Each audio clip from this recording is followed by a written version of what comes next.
Hello and welcome back to coverage of Grand Prix Indy. We are in the quarterfinals here. I'm Gabby Sparks, joined by Luis Scott Vargas, and here we see Mason Linne playing Affinity. Over on the left, Team Robots, which seems like a lot of people are on his team. Over on the right, we see Scott Lipp. He's playing Through the Breach. Has a ton of names, but basically Through the Breach, Emrakul, and Primeval Titan. Yeah, you can call it Breachscape. You can Titan call it Shift. Titan Shift. Yeah. You can call it Valakut. There's a lot of things you can call it. Regardless of what you call it, Valakut, the Molten Pinnacle, is ultimately the end goal here. Looks like our players are drawing their opening 7. This is for the quarterfinals. Oh, one thing that I did not take into account is that Mason actually is a higher seed, so Mason gets to choose whether to play or draw, and by that I mean he gets to choose to play. So, of course. So that does give Robots a bit of an edge here. All right, so he's off to a quick start here. A Mountain into Mox Opal, Memnite, Vault Scourge. Yeah, Signal Pest is going to give Mason 2 points on turn 2. Not a huge amount of power, but next turn it's going to be joined, it looks like, by a cranial plating. So this could be actually a pretty quick game for Team Robots. Scott is off to a good start too, though. The Searcher tomorrow is suspended on turn 1, but that cranial plating coming down, this is a lot of damage, counting the number of artifacts. That's 7 points of damage between the cranial plating and the Signal Pest Battlecry trigger. So Scott Lipp's already at 13. It's his turn too. He hasn't even taken a second turn yet. These foils are too strong for you. Yeah, that's why I said Team Robots all the way. All right, let's see, Scott Lipp on top. Remove 1 suspend counter off of that.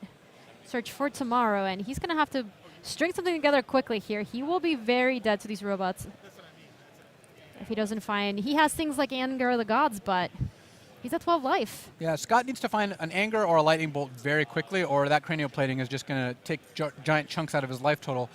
Unfortunately for Scott, one of Mason's few remaining cards is an Arcbound Ravager, so even an Anger of the Gods is not going to be enough because the Ravager can just live through it. Mm-hmm. Well, the Sakura Tribe Elder could provide a blocker, except it looks like Mason might... Ooh, Arcbound Ravager? Yes, and he's going to move that cranial plating over to the Signal Pest, which cannot be blocked here. Sakura Tribe Elder getting in front of the Memnite, sacrificing to search a land out of Scott's deck. And that's 6 more points, essentially flying. Signal Pest, yeah, like you said, it only can be blocked by flyers. And we're seeing a little bit of a shortcut here. Scott wants to resolve both his search effects at once. Scott deciding which land he wants to get out of his deck. He's going for another mountain. You know, if Scott has land Through the Breach, that could be kind of interesting. A turn 3 Through the Breach into Emrakul could put up a good fight here.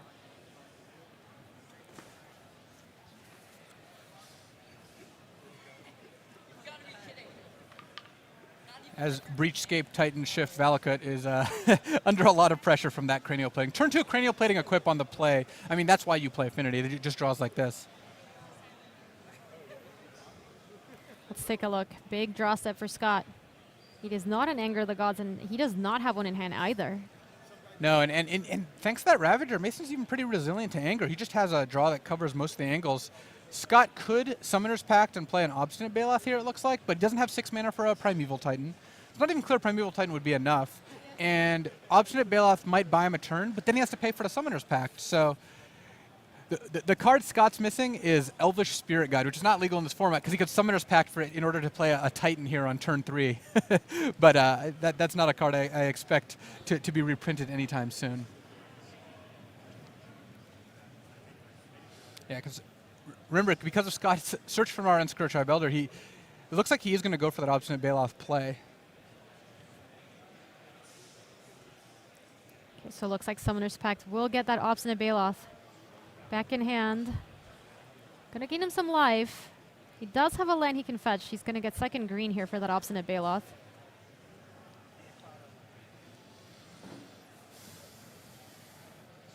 So I think Scott was basically hoping to draw either Simian Spirit Guide or Through the Breach this turn to combo with that Primeval Titan. He drew neither and is kind of forced to play a Desperation Obstinate Baloth here. The last time we saw him Summoner's Pact for Obstinate Baloth, it was response to Liliana. This time, don't think it's going to work out quite as well.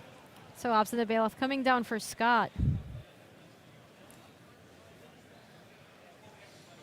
And things are still looking pretty grim. It's going to see a draw step from Mason. It is a Blink Moth Nexus. So Mason has 7 artifacts in play, so Signal Pest deals 7. both the Ravager and the Memnite deal 2, even without anything else because of Signal Pest's battle cry. So unless Scott has Lightning Bolt in his hand, which we can see that he doesn't, it's going to be hard for him to survive this. And even with Lightning Bolt, the Ravager might be able to play around it. Scott counting up the number of artifacts to see how big this cranial plating can be. Blink Moth Nexus can be activated to also increase the artifact count. Looks like that Baloth might be getting in front of that Arcbound Ravager. And again, Memnite's a 2-1 right now, thanks to Signal Pest's ability. So as long as Mason activates Blink Moth Nexus, he can deal 9 damage here. So he's counting it up. Number of artifacts. Animate Blink Moth Nexus. This is 9, Scott. What do you have? Counting it up again just to double check. Scott verifying these. It's good to run the numbers just to make sure, but it does look like enough damage. Did the math, and it's true. Mason Linne takes the first game here, Affinity versus Breachscape. That was a blisteringly fast start for Mason. Yeah, that was about a 4-minute game, which is given shuffling is about as fast as you get. Something along those lines. Here we see Mason with his foiled out. I saw when we asked earlier which team people wanted to be on. Some people voted for Team Foil. Yes, Team Foil. So taking a look at the players' sideboard, Luis, what do you think they can do moving into Game 2? Obviously, first Game 1 is going to be very fast, but Game 2, which will presumably be a little bit slower, what can Mason do? Mason's got Thoughtseize and Stubborn Denial, which are both somewhat disruptive against a deck like Through the Breach. Thoughtseize can take any of the cards Scott's relying on, and then Stubborn Denial can counter Through the Breach effectively. Other than that, there's not a whole lot that I'm very impressed with out of this sideboard for this matchup. I think Mason's just going to try to race Scott. Maybe he takes out the Etched Champions for those 2 cards, something along those lines. All right, and taking a look at Scott Lipp's Breachscape deck. And Scott has a little bit more action. He's got Engineered Explosives, Ancient Grudge, Anger of the Gods, and Reclamation Sage. So he's got a lot of options here, and he can try to speed up his deck a little bit. Maybe something like Scapeshift is just too slow. Courser of Crewfix, just incremental value cards might not be where he wants to be. Obstinate Baloth, for example, doesn't impact much against Affinity, whereas Ancient Grudge is quite good. What do you think about like slower cards such as Crumble to Dust? It's funny because I've actually boarded Crumble to Dust against something like Infect to take out their Nexus, but against Affinity you just can't afford to do that. Mm-hmm. So I would not expect to see Scott boarding in Crumble to Dust here. And so because this is the top 8, the players have access to each other's deck list, which makes sideboarding a little bit more interesting. They can kind of try to next level each other and figure out, well, this person's going to board this way, which means that maybe I'm inclined to take out my Simian Spirit Guides or something like that. So the players will have a little bit of time to take a look at each other's deck list and decide how they want to approach the matchup. Yeah, and top 8 lists also help even out the fact that a lot of these players have been playing on camera throughout the course of the event. So in general, I think as long as it does not slow down the tournament too much, I like having top 8 lists. Having perfect information makes a lot of sense, and the players can sideboard with that in mind. Oh, it adds a nice level of complexity to it, too. I think being able to know, there are no more question marks. A lot of times when you play against someone, you can guess, right? You guess, I think they're playing this. Especially with something like the Breachscape deck, you could guess, oh, maybe they don't have Scapeshift. Maybe they do have Scapeshift. Maybe they have Emrakul. Maybe they don't. So having full information will actually let them play an even better game of Magic. You see Scott Lipp getting the final look, and you can't look at the deck list during the games, but in between games it is permissible.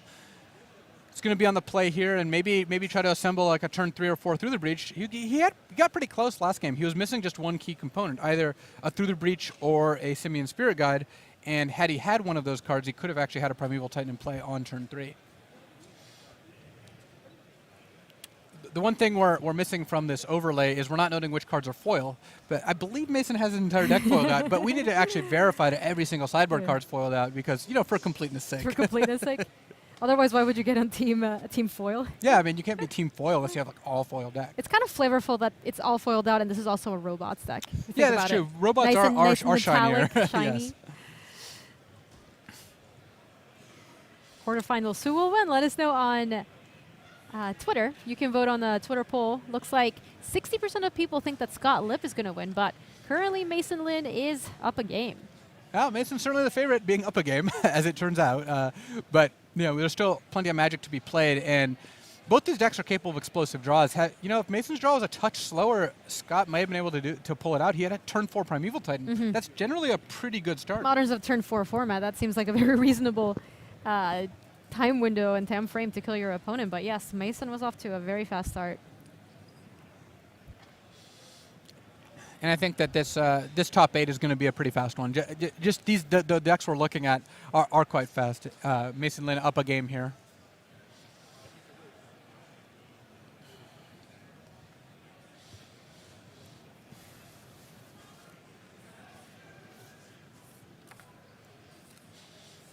Players still shuffling up, moving into game 2.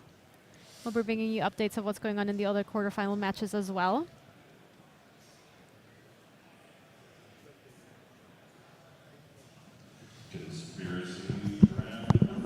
Kind of curious where that blue-white Delver deck with Commandeer and Geist of St. Traft and Disrupting Soul finished up. Well, the good thing is that hopefully if it finished well enough, there will actually be a deck list printed for it. Right, posted. That actually something that Frank Karsten, who's on text coverage, brought up. The top 64 deck lists will be posted online after the event if you go to Daily MTG and the events page, as Frank and Mark Calder are diligently typing up all those deck lists. So if you want to take a mono blue Delver to your local shop, that is something that you can do. It looked sweet we didn't get to see it that much, but from the one match that we got to see, it was a very cool deck. Frank Karsten ran the numbers, and 64 was the right number of deck lists to display. Had to be a power of 2, of course. Frank Karsten being our local friendly number runner. Yes. What was the number that he recently ran for you? The likelihood that you would top 8 3 Pro Tours in a row? Yeah, I think he got it wrong, though, because the percentage was 0.15%, which sounds low given that it occurred. Because if that number is correct, that means I got incredibly lucky. And that would just never happen, correct? Right, and that's clearly not the case.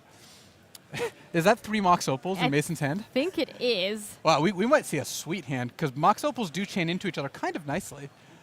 Oh, there's a Mem Knight. Oh, there's a Mem Knight. That had to be great. Oh, so Mem Knight, Glimmer Void. Yeah, Vault Scourge, Mox Opal. Oh my god. god. Tap it for mana. This play is a another turn 1 one. Master of Ethereum. Tap it for mana.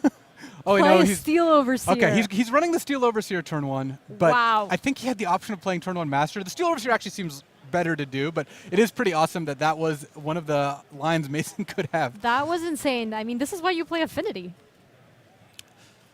Left in hand is another Mox Opal and a Master of Ethereum. I'd certainly foil out my Affinity deck if it treated me this well. Well, so it looks like that Mem Knight was a great draw on turn 1 too, especially with it does change it, right? This is a better reason to play Steel Overseer on too. Oh, for sure. Right. Stomping ground for Scott Lipp. Let's see. He's got a Reclamation Sage, but he didn't count on seeing a turn 1 Steel Overseer, followed by a turn 2 Master. Usually you hope you have a little bit of time to kill that Steel Overseer. Looks like the best thing he can do here is a Farseek. And that's not bad. Turn 2 Farseek, turn 3 Reclamation Sage on the play is generally a hand that I think has competitive against Affinity. So we'll see how much pressure Mason can put on Scott here, but it looks very good from Mason's side. He actually drew a Thoughtseize here, so if he wanted to, he could have run Thoughtseize, but he's just going to go for broke. Yeah, he has played out all his cards at this point. I mean, he has one left, but he is going to use that third Mox Opal as just a Lotus Petal. Counters on all of his creatures, and in come Vault Scourge and Mem Knight. This drops Scott down to 15. All right, he's putting him in a spot. Do you have it, Scott?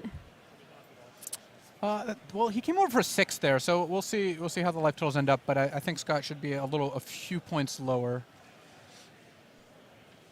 Because remember, the Master of Ethereum does give all your other artifact creatures +1 as well.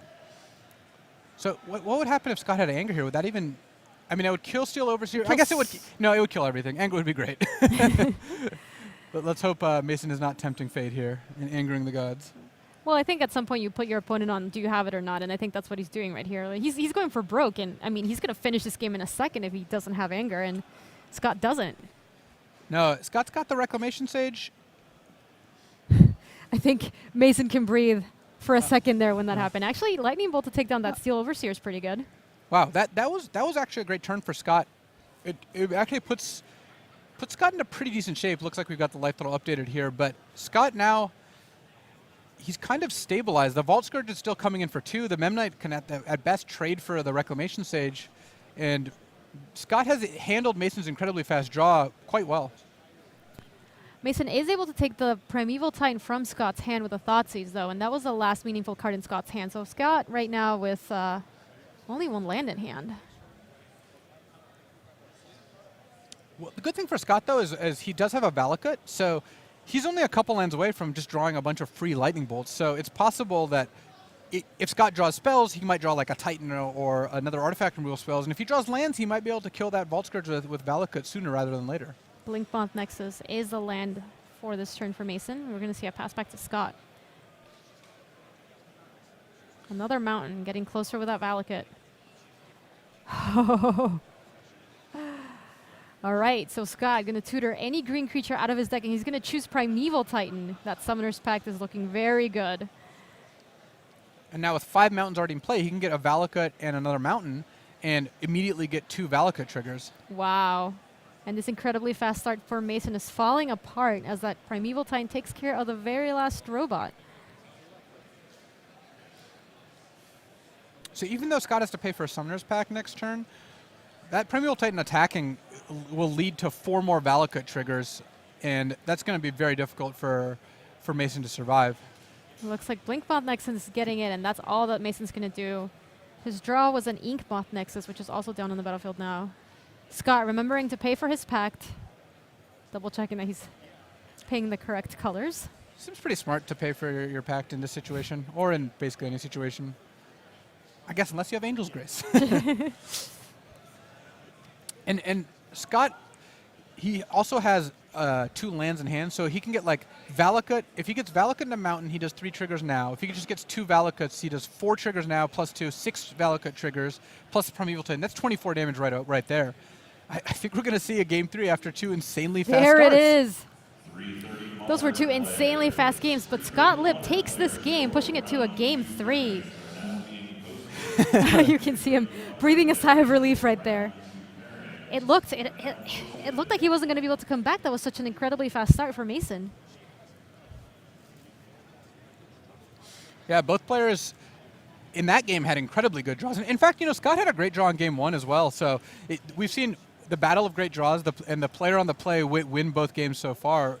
Luckily for Mason, here in his Affinity deck, he gets to be on the play for game 3. What was really impressive too is that it seemed like there was one window where he needed Anger of the Gods to actually clear out all of Mason's robots, but being able to go Reclamation State into Lightning Bolt, like that was good enough. Yeah, Rec Sage plus Lightning Bolt, killing Master of Ethereum, killing Steel Overseer, providing a blocker. Scott actually stabilized with that sequence of plays.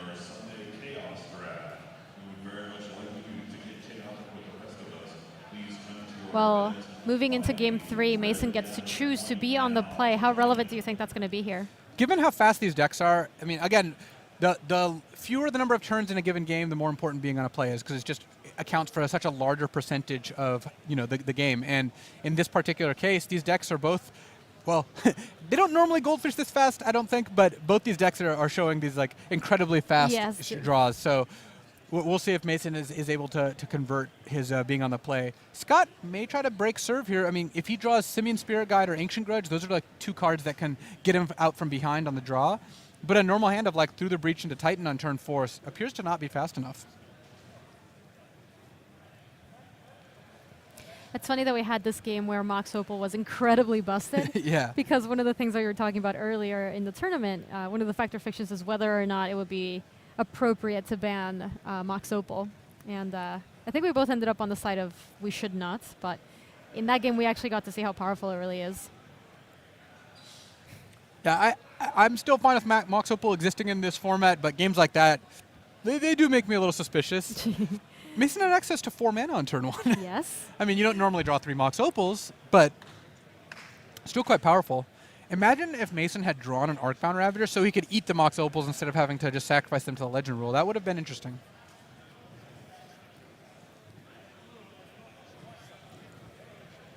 Someone asked if there are any Merfolks in day 2. Yeah, Merfolk did in fact make an appearance on day 2, though none in the top 8, as you see. So you could scour the top 64 potentially. Yeah, the modern metagame is pretty diverse. So you can pretty much, you'll be able to take a look on Daily MTG and see the metagame breakdown there. But pretty much almost all the decks that you expect would make it onto day 2. So thankfully, we see a little bit of diversity there.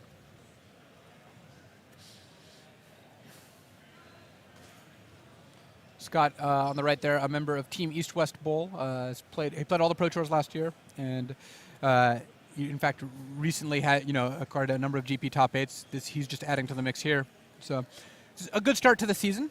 Win or lose here, making a GP top 8 at one of the first GPs of the season is a great way to start the 2016-2017 season off.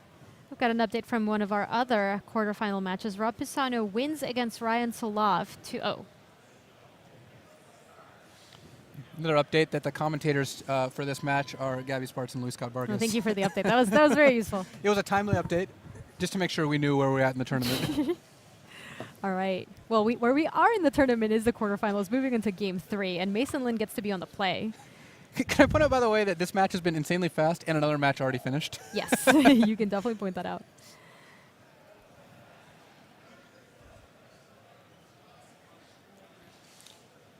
This is a matchup where mulliganing aggressively definitely helps.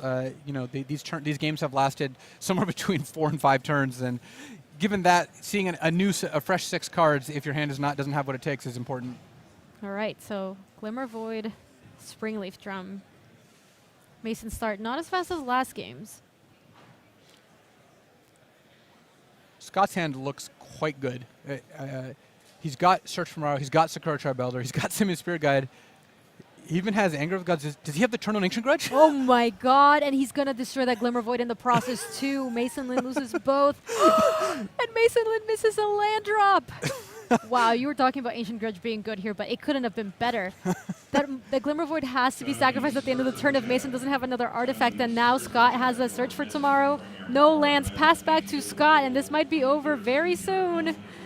When I said that a Simian Spirit Guide and Ancient Grudge were key to speeding your deck up, I didn't mean both on turn 1, but I guess that's how Scott wanted to play this game, and it worked out very well for him. Memnite, which he can play without any mana, but it's just a 1/1. On the other side, Scott is going to take the Search for Tomorrow off a suspend, getting another land from his deck, and Sakura Tribe Elder also there on the ready. If you ever played Magic Online, it used to be that if you only had a 1 non-land permanent in play, like that Memnite, it would just be gigantic, filling the whole screen. And as it turns out, that Memnite's filling Mason's whole screen here, since that's all he has in play. He doesn't have a land. He kept a 1-lander with Springleaf Drum. Makes a lot of sense. Scott had the turn 1 Ancient Grudge, which is not a play I think I've ever seen. All right, so Scott deciding how he wants to sequence this. It is been savage. Getting close to those 5 mountains for Valakut. Sakura Tribe Elder getting in, no fear. Getting aggro Sakura Tribe Elder, and I think Scott would trade Sakura Tribe Elder for Memnite because it just makes Mason's future draws so much worse. Okay, so Mason does find a land. Another Springleaf Drum. Vault Scourge using that Memnite to tap for mana. But Mason is far behind now. So Scott doesn't actually have a lot of action in his hand. It looks like he's got the 2 Anger of the Gods, but there's no kill condition there. This is where Valakut actually starts grinding out the opponent. Scott has essentially 5 mountains in play if you count that Bloodstained Mire, which means that when he plays Wooded Foothills, that triggers Valakut. Scott's in a position where almost every card in his deck deals damage. Lands deal damage, spells almost in the game, like if he draws a Summoner's Pact or a Primeval Titan. There are just very few dead draws that he has. Even like a Sakura Tribe Elder, it essentially comes with a free Lightning Bolt. Anger the Gods to take out the last 2 creatures. A Wooded Foothills, 2 more mana, Sakura Tribe Elder, pass back to Mason. And this Valakut is now online. Looks like Memnite for Mason, an Arcbound Ravager, and pass back. And here we go, Scott. Scott also has that Ancient Grudge in the graveyard here. Is he deciding whether he wants to respond to the Ravager? Looks like he might be. Looks like he's sacrificing Sakura Tribe Elder. Another mountain enters the battlefield. So that's Scott's fifth mountain. So either of those fetch lands, the Bloodstained Mire or the Wooded Foothills, will trigger Valakut if Scott chooses to get a mountain off them.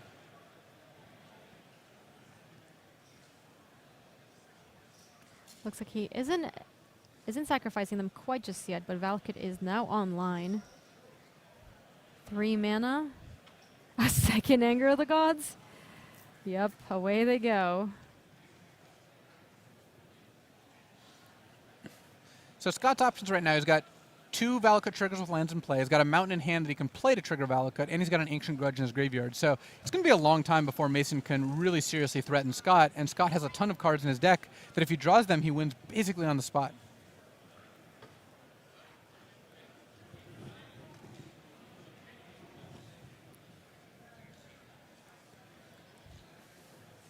All right, Scott's going to draw.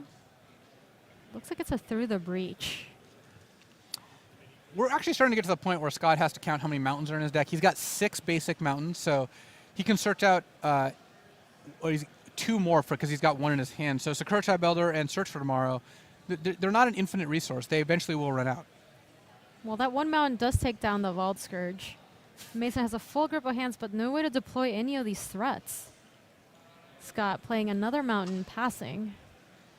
Darksteel Citadel, another land for Mason. Mason is staring at this saying, what can I do? How do I get out of this situation? And the best Mason can do is just play creatures, but that's just going to be so hard in the face of an active Valakut. Uh-oh, that looks like a Primeval Titan. This game may be drawing to its natural conclusion. 4 mana, 5/6. Down comes Primeval Titan. Bam. Trigger. And Get now 2 lands. Yeah, now Scott can just fetch out 2 Valakuts, and then each of those fetch lands represents 9 damage, and the land in Scott's hand represents 9 damage. All right, so 2 Valakut, the Molten Pinnacle.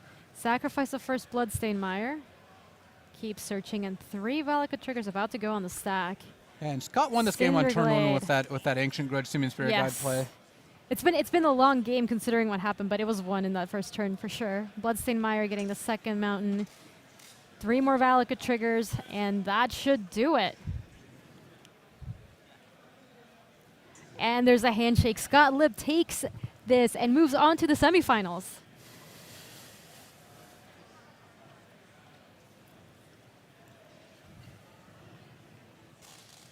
Well, you can see he's smiling, feeling pretty happy, moving on to the next round. Awesome start to his year. Yeah, and that was a pretty fast match. I mean, that game 3 lasted about as long as the first 2 games put together, but it was still, I think, in a lot of ways concluded when Mason didn't play a land or permanent on turn 2. That tends not to be a great sign.